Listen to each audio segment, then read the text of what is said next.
Shalom, my friends.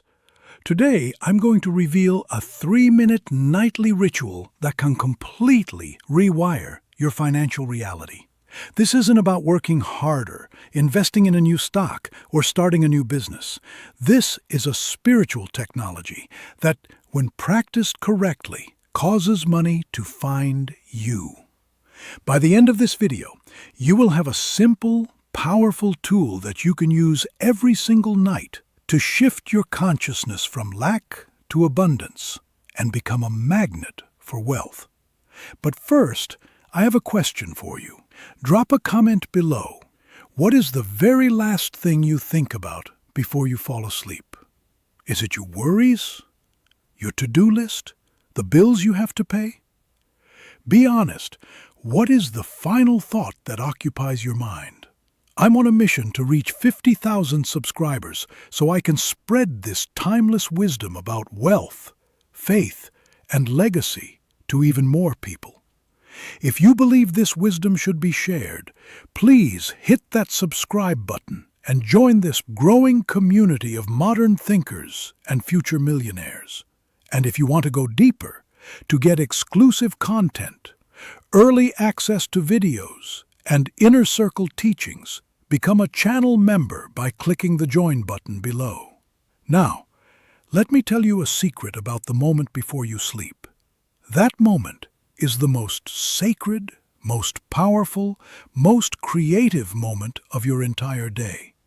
Why? Because as you drift from consciousness to unconsciousness, the gateway to your subconscious mind swings wide open. Whatever you plant in your mind in those final moments of wakefulness will take root in your subconscious, and your subconscious mind will work all night long to turn that seed into your reality. Most people, without realizing it, plant seeds of lack, worry, and fear. They rehearse their problems. They meditate on their anxieties. They fall asleep in a state of stress, and then they wake up and wonder why their life is full of lack, worry, and stress. It's because they are programming their reality, night after night, for failure. But the wise, the intentional, the wealthy, they do something different. They understand that the night is not for worrying, it is for programming. It is not for rehearsing problems, it is for rehearsing solutions. It is not for meditating on lack, it is for meditating on abundance. This is not New Age psychology. This is ancient Torah wisdom. In the book of Psalms, King David writes, "I will meditate on you in the night watches." He understood that the night was a time for spiritual connection and deep inner work.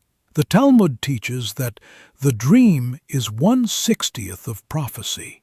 It recognizes that the state of sleep is a spiritual state, a state of heightened connection to the divine. So, what is this 3-minute ritual? It's centered around one of the most powerful passages in all of Scripture, a passage so profound it has been called the Shepherd's Psalm. I am talking about Psalm 23. I know what you're thinking. Rabbi, Psalm 23? I learned that in Hebrew. School! How is that going to make money find me? And that is the mistake. You learned the words, but you never understood the consciousness. You recited the text, but you never embodied the frequency. Today that changes. Today you will understand why these ancient words are a code for unlimited wealth. The ritual is simple. For 3 minutes every night, right before you sleep, you will read, meditate on, and feel the reality of Psalm 23, but not as a poem, as a declaration of your ultimate financial reality. Let's break it down, because every word is a key that unlocks a door in your consciousness. The first verse, and the most important, "The Lord is my shepherd, I shall not want." Stop. Read that again. I shall not want. This is the highest state of abundance consciousness possible. It is not, "The Lord is my shepherd, so please give me what I want." It is not, "The Lord is my shepherd, I hope I get what I want." It is a declaration of a finished reality. I shall not want. What does it mean to not want? It means you are utterly, completely, and totally provided for. It means you lack nothing. It means every need is met, every desire is fulfilled, every bill is paid, before you even ask. It is a state of perfect contentment, perfect peace, perfect provision. When you go to sleep feeling, "I want," you are programming your subconscious with lack. You are telling your reality-creating mind that you are in a state of needing, of chasing, of not having. And so, you wake up and you continue to experience a life of wanting and not having.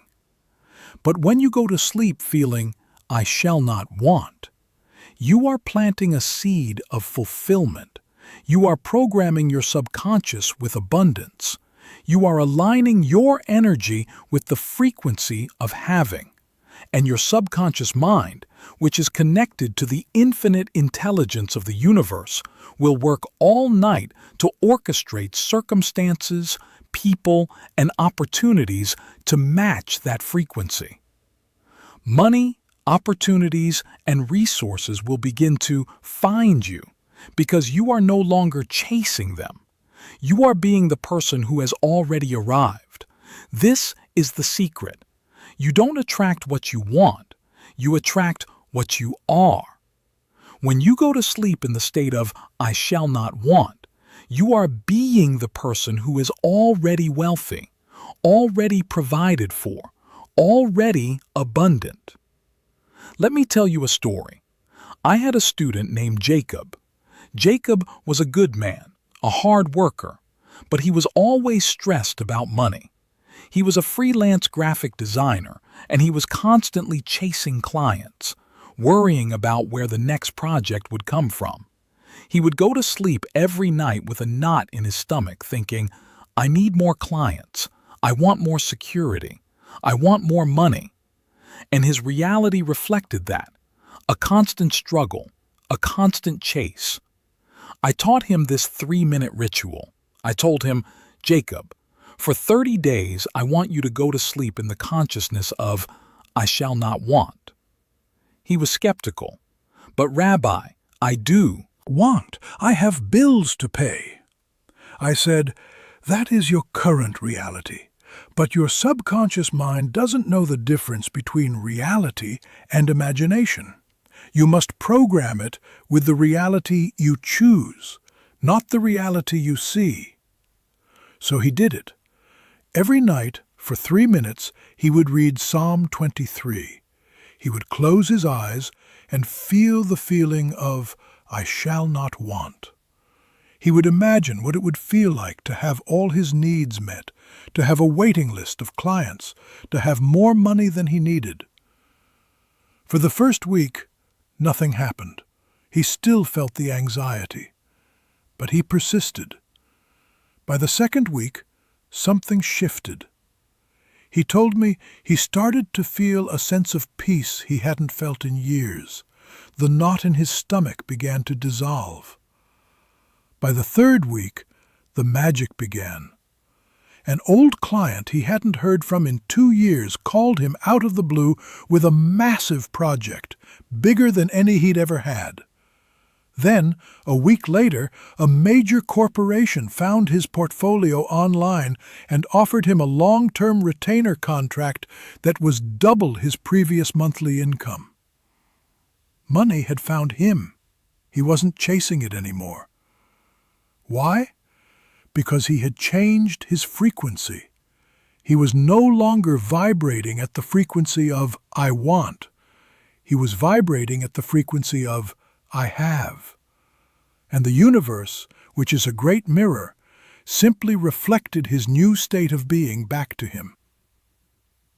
Now, let's look at the rest of the psalm, because it gives you the blueprint for how to live in this state of abundance. "He makes me lie down in green pastures. He leads me beside the still waters. He restores my soul.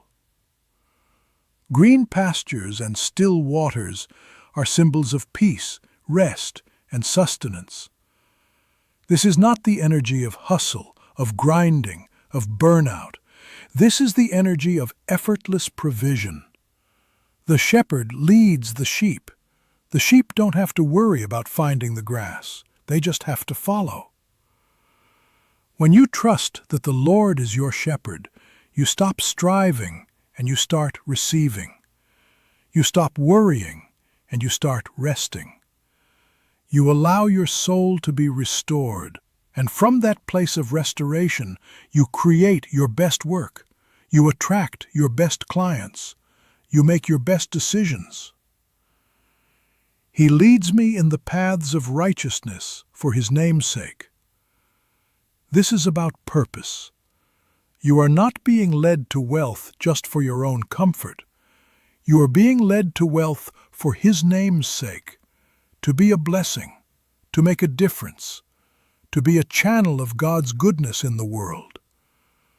When your desire for wealth is connected to a higher purpose, the universe conspires to help you. Money flows to you because it knows it will be used for good. Yea, though I walk through the valley of the shadow of death, I will fear no evil, for you are with me. Your rod and your staff, they comfort me. This is the promise of protection. The path to wealth is not always easy. There will be valleys, there will be challenges, there will be moments of fear. But when you know the shepherd is with you, you fear no evil. You know that even the challenges are for your growth. The rod is to protect you from enemies. The staff is to guide you back to the path. You are always protected. You are always guided. You prepare a table before me in the presence of my enemies. You anoint my head with oil. My cup runs over. This is the ultimate statement of victory and vindication. Not only are you provided for, you are feasting in the very presence of those who doubted you, who opposed you, who wished for your failure. Your success is not hidden, it is public. Your head is anointed with oil, a symbol of honor, joy, and consecration. And your cup doesn't just have enough, it runs over. This is the nature of divine abundance. It is not just sufficient, it is overflowing. Surely goodness and mercy shall follow me all the days of my life, and I will dwell in the house of the Lord forever. This is the final declaration. Goodness and mercy are not things you chase, they follow you. Like two loyal bodyguards, they are with you every single day. And your ultimate destination is not just a big house on earth. It is to dwell in the house of the Lord forever. It is to live in a constant state of connection, of peace, of divine presence. So, here is the 3-minute nightly ritual in detail. Minute 1. Read and recite. Read Psalm 23 out loud. Slowly. Let the words sink in. Don't just rush through them. Feel the weight and power of each phrase. You are not reading a poem. You are activating a spiritual code. Minute 2. Visualize and feel. Close your eyes. Pick one phrase from the psalm that resonates with you the most. Maybe it's, I shall not want. Maybe it's, my cup runs over. Maybe it's, goodness and mercy shall follow me. Now, visualize what that looks like in your life. See it. But more importantly, feel it. What does it feel like to have your cup run over? What does it feel like to lack nothing? Feel the peace. Feel the joy. Feel the gratitude. Feel the security. This feeling is the magnet. This feeling is what attracts your new reality. Minute 3. Declare and release. In this final minute, make a declaration. Say, "Thank you, God, for your infinite provision. I am a vessel for your abundance. My cup runs over. I shall not want." And then, release it. Let go of the how. Let go of the when. Trust that the shepherd is leading you. Trust that your subconscious mind is working. And drift to sleep in that state of peaceful, confident expectation. Do this for 30 days, just 30 days, 3 minutes a night, and watch what happens. You will start to notice synchronicities. You will have new ideas. You will meet the right people. Opportunities will appear as if from nowhere. Money will find you. I know some of you are skeptical. Rabbi, it can't be that easy. You are right. It is not easy. It is simple, but it is not easy. It is not easy to let go of a lifetime of worry. It is not easy to trust when your bank account says otherwise. It is not easy to feel abundant when your reality screams lack.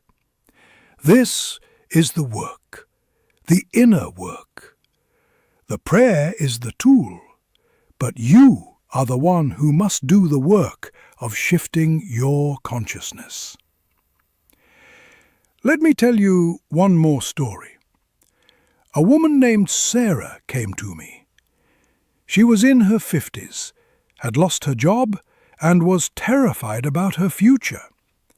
She said, "Rabbi, I've been praying for a job for months, and nothing. I feel like God has abandoned me." I asked her, "Sarah, how do you pray?" She said, "I beg God. Please, God, I need a job. Please help me." I said, "Sarah, you are praying from a place of fear and desperation. You are vibrating at the frequency of unemployment. Let's try something different." I taught her the Psalm 23 ritual. I told her, "For the next 30 nights, I want you to go to sleep feeling the feeling of having the perfect job. Feel the gratitude, feel the security, feel the joy. Dwell in the consciousness of, 'The Lord is my shepherd, I shall not want.'" She struggled. It was hard. Her mind kept bringing up her fears, but she persisted. She would gently guide her thoughts back to the psalm, back to the feeling of being provided for. On the 21st day, she received an email. It was from a company she had applied to months ago and had never heard back from. They had a new, higher-level position open up, and they thought she would be perfect for it. They invited her for an interview. Sarah went to the interview, but she didn't go with desperation. She went with the quiet confidence of someone who knows she is already provided for. She went with the energy of, "My cup runs over." She wasn't there to get a job. She was there to see if this job was worthy of her. She got the job. It paid more than her previous job, had better benefits, and was more fulfilling. She told me later, "Rabbi, the job didn't come until I stopped needing it. The moment I truly believed I shall not want, the wanting stopped, and the having began." This is the secret. This is the power of this ancient prayer. It's a technology for shifting your state of being. And when you shift your state of being, you shift your reality.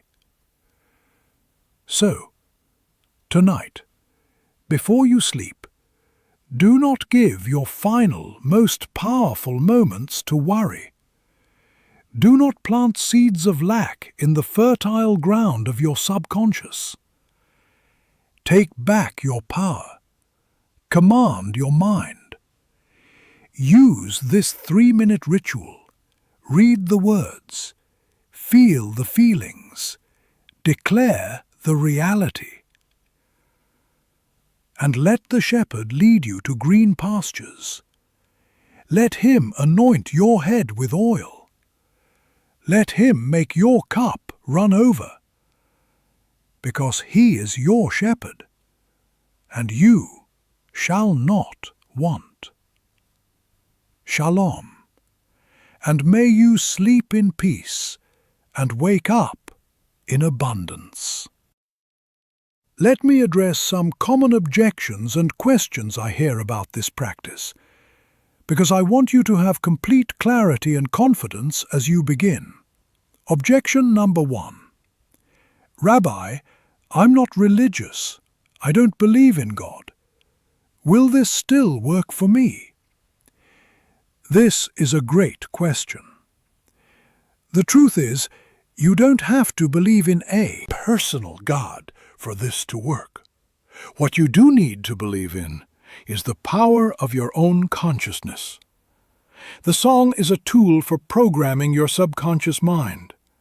Whether you call the source God, the universe, infinite intelligence, or the higher self, the principle is the same.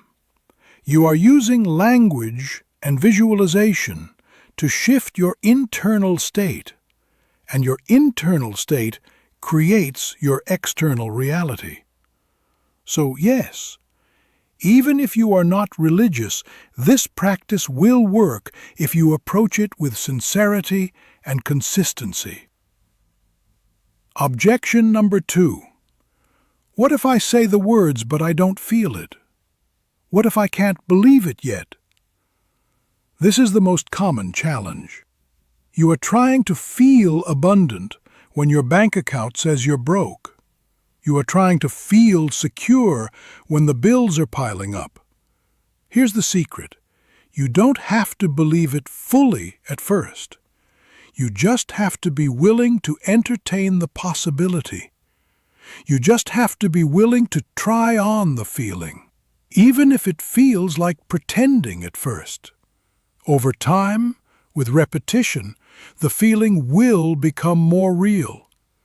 Your subconscious mind learns through repetition. The first time you say, "I shall not want," your conscious mind might scream, "That's a lie." But if you say it every night for 30 nights, your subconscious mind begins to accept it as truth. And once your subconscious accepts it, your reality must follow. Objection number 3. How long will it take to see results? This varies from person to person. Some people see immediate shifts in their mood and energy. Others see tangible financial results within a few weeks. For some, it takes months. The key is consistency. You must do this every single night, without exception. Missing a night is like planting a seed, then digging it up to see if it's growing. You must trust the process. You must water the seed every day and have faith that in time it will break through the soil and bear fruit. Let me share one more story with you, because I want you to see the full power of this practice. There was a man I knew named Benjamin. Benjamin was a talented musician, but he had been struggling for years. He played in small venues, barely making enough to cover his rent. He was bitter. He felt like the world owed him success because of his talent. He would go to sleep every night angry, thinking about all the musicians less talented than him who had made it. He was meditating on injustice, on lack, on resentment. I introduced him to this 3-minute ritual. At first he resisted. He said, "Rabbi, this feels like I'm lying to myself. I'm not provided for. My cup is not running over. I'm barely surviving." I said, "Benjamin, you are right. That is your current reality. But your current reality is the result of your past consciousness. If you want a different future, you must change your consciousness now. You must start living from your future, not your past."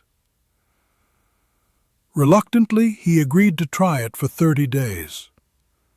For the first 2 weeks, he told me it felt fake. He felt like he was just saying empty words. But I encouraged him to persist.